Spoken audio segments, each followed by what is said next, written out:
this is TraceyHD, and I am here to do a review on this beautiful book called A Practical Guide to Magic in Nature by Jessica Lahoud. And this is from Rockpool Publishing. I had received this yesterday, and I am truly impressed with the information that is in this book. There is like over 500 different things that you can use as far as crystals, herbs, animals that cross your path, birds. It's just unbelievable the amount of information that's in here. So I'm going to go through this with you to give you an idea of what this book is like. And if you'd like to purchase this book, you could click the link down in the description box below. Okay, and it's dedicated for her little sun and moon and these beautiful butterflies here. There's going to be a table of contents, and there's an introduction to the book, which I'm going to go over. It's going to give you like everything you could possibly need to know. So if this is the one book you buy, this is going to be worth every penny, because sometimes we search for a book that's going to cover everything and we end up having to buy 5, 6 different books. This is going to cover it all. So this is the only book you're going to ever really need if you're into things like this. They're going to go over crystals, plant magic, animals, celestial bodies, the elements, everything literally. And the introduction here is saying this book is dedicated to those who grew up looking for fairies in their garden, making potions with mud and rocks, playing mermaids at the beach, and dreaming of growing up to learn magic. May you always see the magic that surrounds you and the magic within you. And then it's telling you about, all the elements of the natural world exist in a symbiotic relationship. And as such, you will find many cross-references throughout these pages.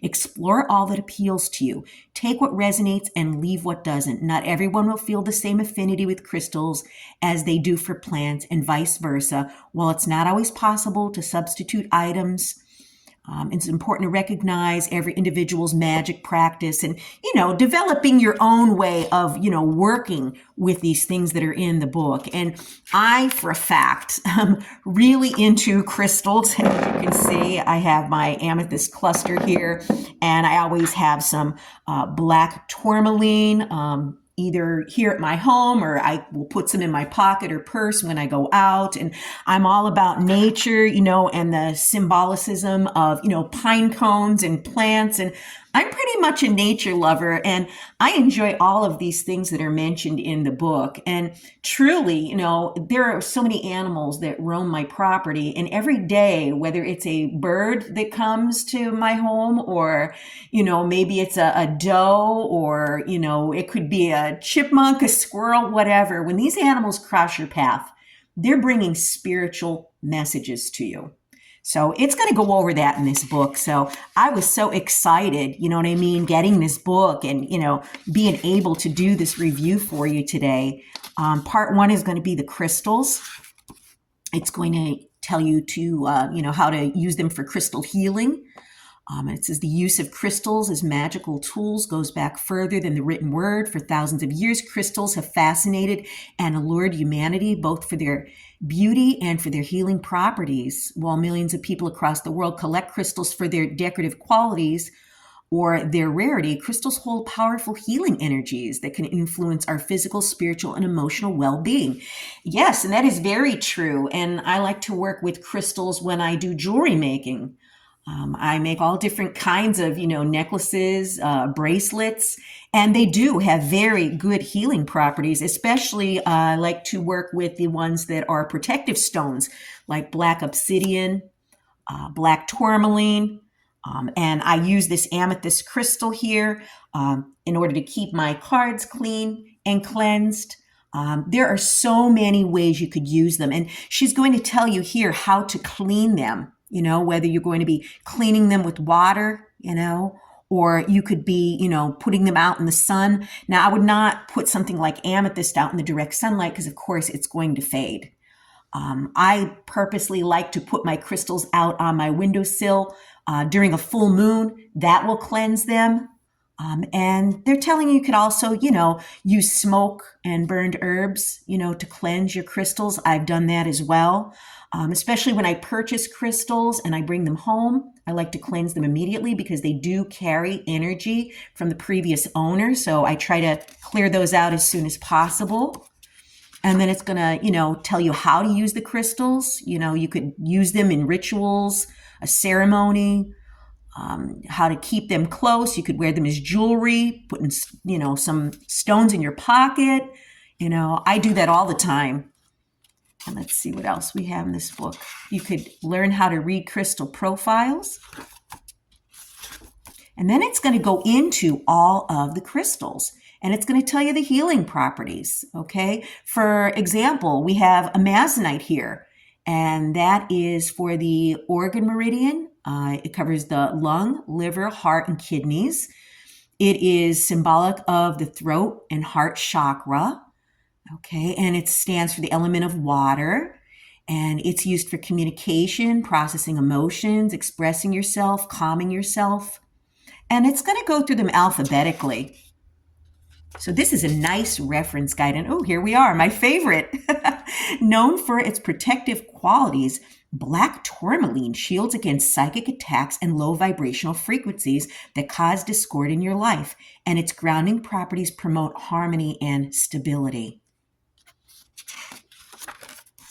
And then they go into bloodstone, blue lace agate, calcite. So it's going to tell you a lot about these crystals. A very, very nice reference guide here.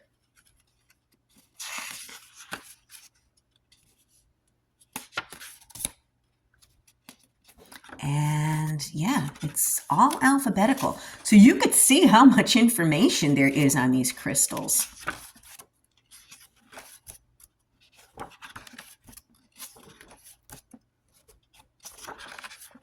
And then it's going to have a full color picture of them. Very nice. You could identify your crystals. And then it's going to go into plant magic. This is part 2 of the book. And it's telling us that plants are powerful magic allies that radiate energy that can be used in rituals or simply in day-to-day life. Our daily lives are ritualistic after all. Most of us follow some kind of routine or sequence throughout our daily responsibilities. Though these routines you might encounter plant magic more than you realize, from your morning tea to the plants in your perfume to the seasoning of your lunch and the flowers you walk by every day. Plants surround us and fill the air with magic. And it says if you wish to work with plant magic in a more intentional way, you can choose to grow your own plants or purchase plants. And yes, I grow marigolds every spring. And I also grow lavender as well. And as you can see, I do have a lot of house plants here. I'm not sure if the camera's picking up well. It's showing you my asparagus fern, but up above, I also have a bunch of jade plants as well. And you could even start a small herb garden on your windowsill or backyard. And I love to grow herbs, but I have a lot of animals here that are in the wooded area, and they tend to eat them. So I could only grow things outside that are, rabbit and deer resistant. But it's going to go over the different types of uses for these plants. You could drink them as tea. You could create your own tea blends. You could make an herbal tincture. You could create essential oils. And I love, love, love sage oil. And I also grow sage. I forgot to mention that. And you could use that essential oil, on yourself, dabbing some on yourself. Or I like to mix it with 1 part water, 1 part oil, and mist it into the air of my home. When I clean, it kind of cleanses the air as well. You could also use them, in the bath for aromatherapy. So very, very informative. And again, making botanical jewelry. That's interesting. I've never done that before, but I would like to do that. It says create jewelry made of seeds, wood, and other dried plant materials to carry the energy of the plants with you. For example, a great example of this is rose petal beads. And then it's telling you how you can make these rose petal beads. Place the picked petals from a bouquet of roses on a sheet pan and leave in the sun to dry almost entirely to a point where the petals have shrunk but still remain some moisture. Using a mortar and pestle or a blender, grind the petals down until they become paste-like. If they do not form a paste, add tiny bits of water until you get the desired consistency. And then it goes on further. And I've seen a lot of dried plant jewelry where like dried flowers will be made into like a pendant where they're, encased in like a glass type of pendant. And it's absolutely gorgeous. And then it tells you to grow your house plants, fill your home with plants to bring their magic into your home. And a lot of them will cleanse the air too. And plants added to your altar can be used to represent the element of earth. And what I use for my altar are these pine cones.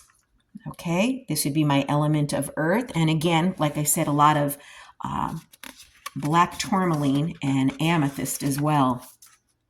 And then herbal bath blends. You can make your own herbal bath. And I'll tell you, I could be here all day going through this book. And it's going to go through the different types of plants. And then it moves on to the herbs and spices. And one of my favorite spices is dill. Let's see what they have to say about dill.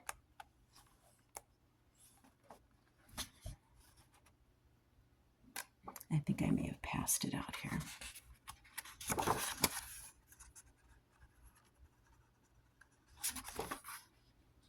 Oh, here we go. Dill.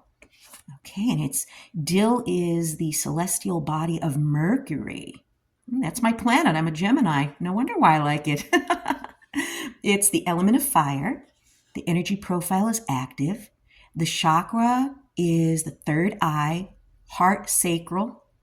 The magical power is abundance, love, luck, and wealth. Dill is known for its abundantly produced seeds, symbolic of its abundant energy that transfers into magical power. Utilize this energy for attracting wealth, love, and prosperity into your life. Whether used in food, spells, or grown in a garden, dill will bring you luck and success in your endeavors. When used in protection magic, dill ensures that only well-wishing energy may enter your presence. How beautiful is that? And then it's going to go through all of the herbs. Oh, and dandelions too. I have tons of those outside. And they are associated with the planet Jupiter. The day they're associated with is Thursday. They're the wind element. Their energy profile is active. And they are the solar plexus chakra. Magical powers are wishes, psychic power, and mental clarity. Wow. And then it's going to go into fruits and vegetables. Okay, so like I'm saying, this book covers it all. It covers it all.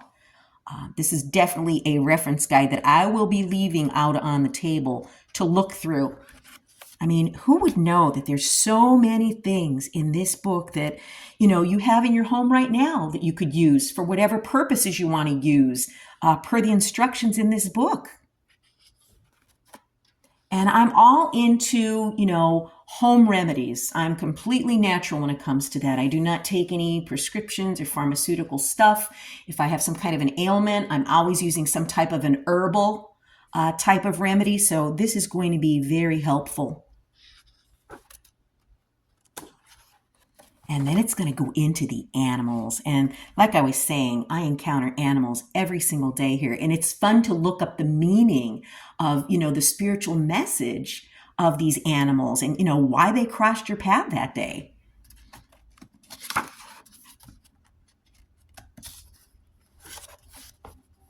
And let's see here. What do they say about deer? Okay, we have a lot of deer here. Deer, the keywords are gentleness, intuition, innocence, sensitivity, and growth. The deer encourages you to embrace your sensitivity. Your surroundings may shift unexpectedly, but you must control your inner world to maintain a sense of balance and peace. When the deer appears, you're reminded to listen to your inner voice and trust your wisdom and sensitive nature. There will be emotional healing and growth on your path that lies ahead. How beautiful is that? And it's going to go through all of the animals that may cross your path in alphabetical order here. So this is just amazing. And oh, I do have a lot of ravens here too. And the amount of ravens that you see also have some hidden meaning behind them that you may want to look that up if you see one in a tree or maybe a whole murder of them in the tree. They're meant to send you messages. And it says here, the raven is a creature that evokes fear and adoration, depending on who you ask. It is known for its intelligence and social behavior, glossy black feathers, large beak, and robust build. It is a powerful bird, both physically and in its spiritual meaning. The raven acts as a messenger between the physical world and the magical world. It has been associated with death and rebirth through many spiritual traditions worldwide. If you would like to work with the energy of the raven, it can be invoked in rituals relating to shadow work, transformation, and psychic development. You might also turn to the raven to seek wisdom or guidance on your spiritual path. The raven encourages you to explore your subconscious, trust in your intuitive abilities and gifts. Now is a good time to work with your shadow self and seek deeper understanding.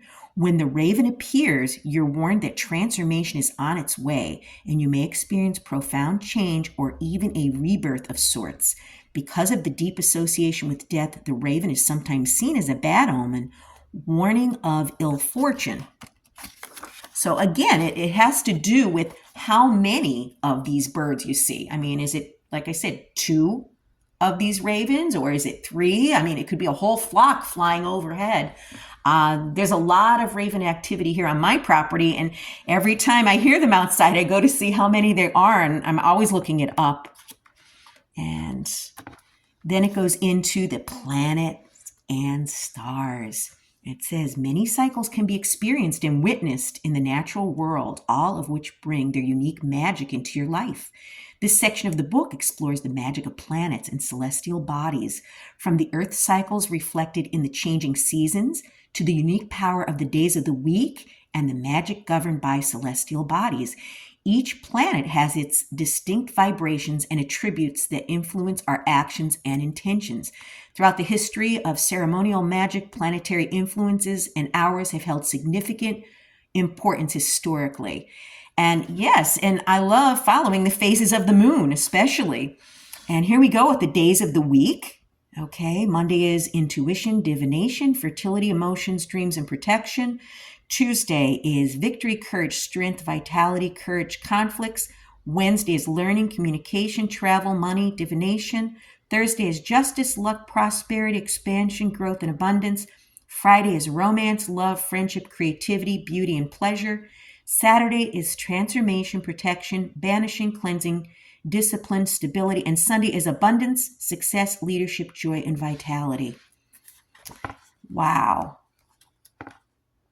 This is, like I said, just amazing, amazing. And then it goes into the planets here, okay? Mercury is associated with Wednesday, the color orange, the element of wind, the metal mercury, the zodiac signs Gemini and Virgo. Angels and gods related to this Mercury is Hermes, Thoth, and Odin. The plants associated with Mercury are dill, lemongrass, marjoram, mint, parsley, echinacea, lavender, lily of the valley, fennel, mulberry, pomegranate, mandrake, pistachio, and almonds. And then the crystals associated with it is lapis lazuli, blue calcite, fluorite, kyanite. The organs would be the nervous system, brain, respiratory system, and the throat chakra. It says Mercury is linked to communication, intellect, and creativity. It is used for rituals involving writing, communication skills, and gaining knowledge. Mercury governs how we think, learning, and processing information. It influences our problem-solving, brainstorming, and all areas of mental focus. Wow. Then it goes into Venus, Earth, Mars, Jupiter, all of the planets. Very, very nice. And then my favorite, the moon phases. So we have here the new moon, when the dark side of the moon is facing the earth, making it invisible. The new moon marks a time for new beginnings. It is a clean slate, creating an opportunity to plan ahead for the upcoming month and think about what you want to achieve or obtain. And I like to start a new healthy eating plan or a new exercise program when it is the new moon. Okay, and then I like to release things on the full moon. And what does it say about the full moon here? When the moon is completely illuminated, a full moon is an opportunity to connect with the divine, enjoy the progress on your intentions that were set in the new moon phase, and allow things to come to their natural completion, reap the fruits of your labor. And again, like, it's a great time to release things that do not serve your highest good.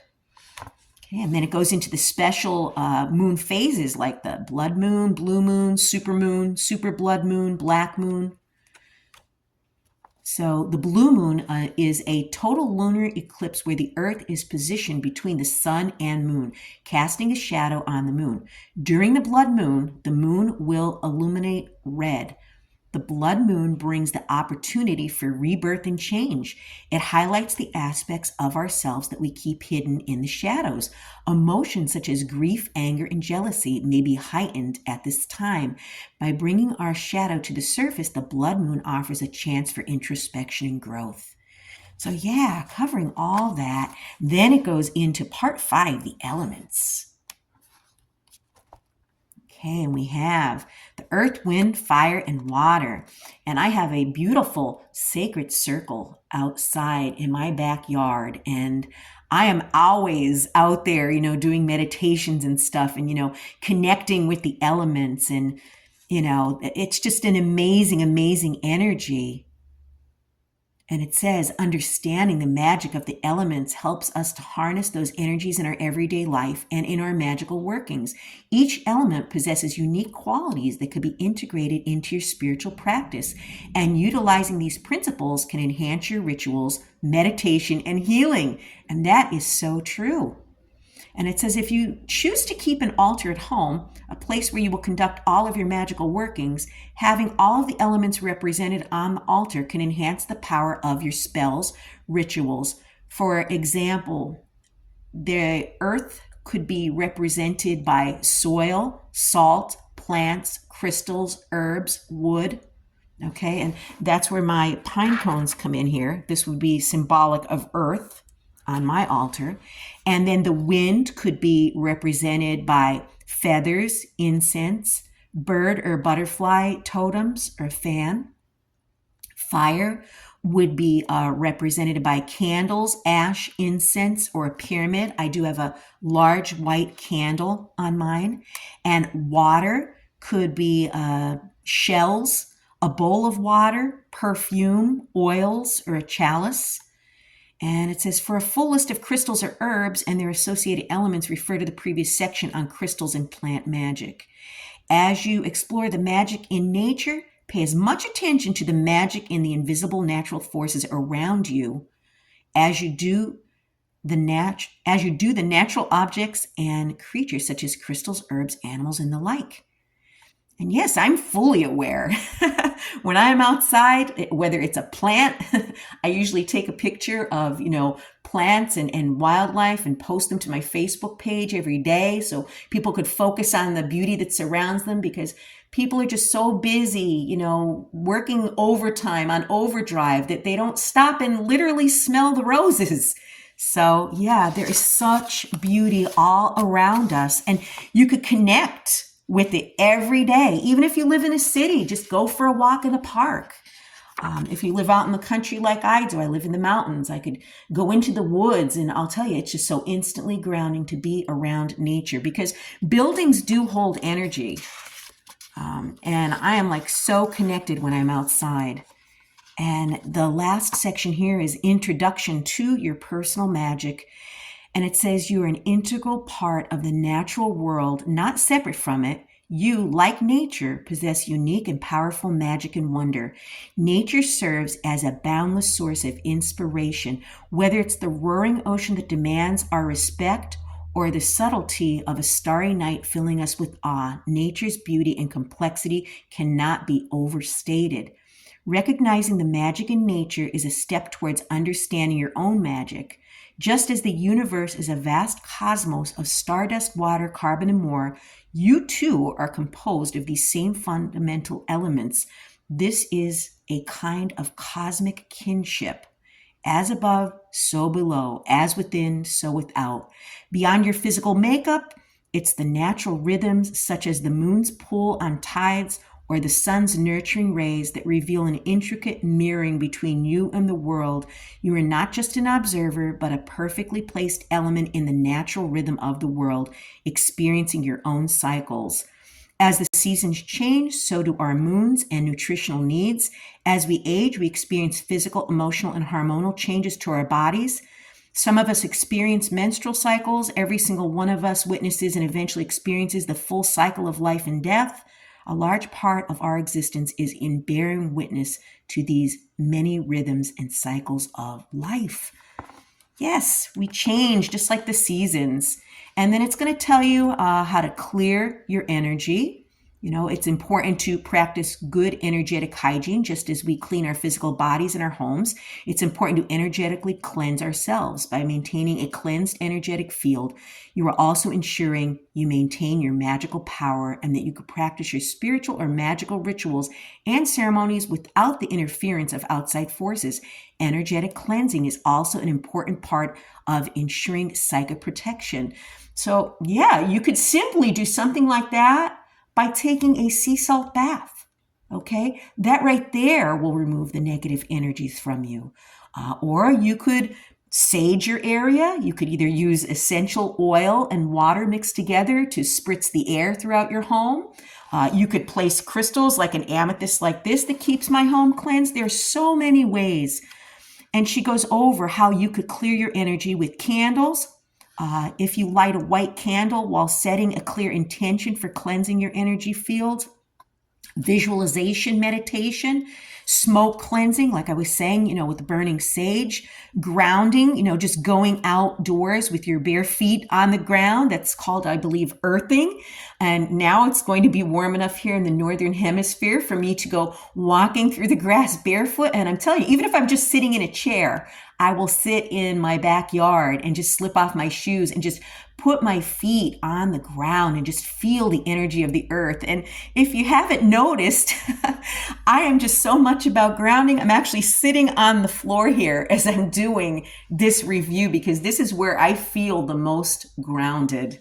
So yeah, I mean, I just can't say enough about this book. And then it goes into tools. You could use pendulums, you could use candles.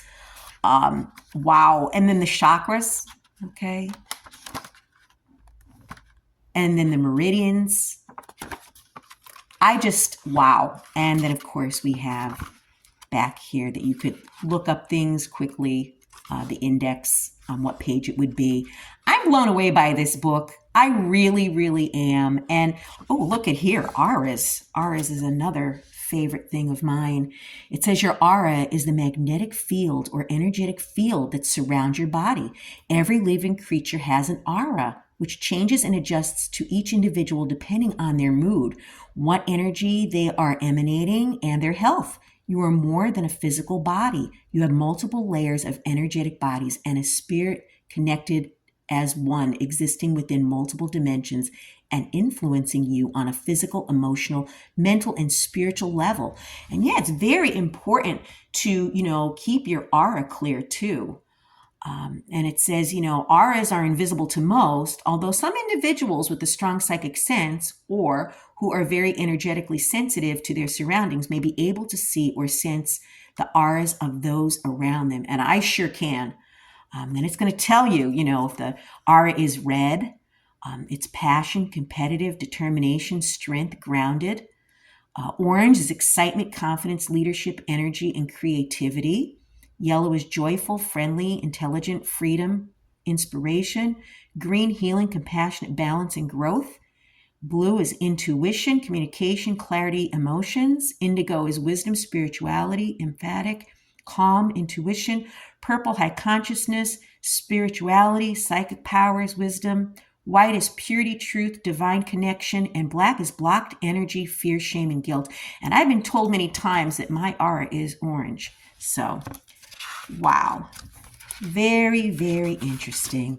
And then we have in the back here, last but not least, this amazing author that I am so grateful that she brought us this beautiful book.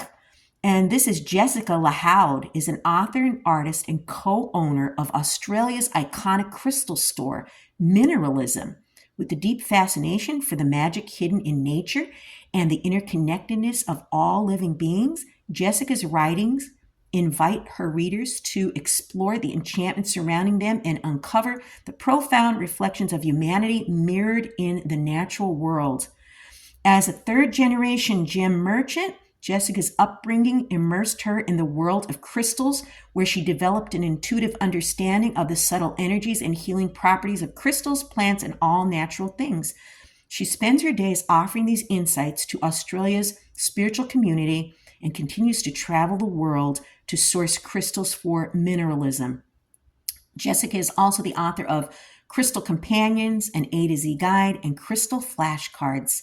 And you could find her at mineralism.com.au or on Instagram at mineralism_AUS. Wow, I want to thank Jessica for covering everything in this book. Like I said, this is going to be left out on the table because I'm going to probably be using this every day. And I was so thankful that Rockpool Publishing sent this to me and I was able to share this to you today. And if you'd like to purchase this book, you could click the link down below in the description box here. Drop a comment down below and let me know what you think about this book. And if you liked the review, please hit the like button to help the channel grow. But above all, subscribe because I will be back with more.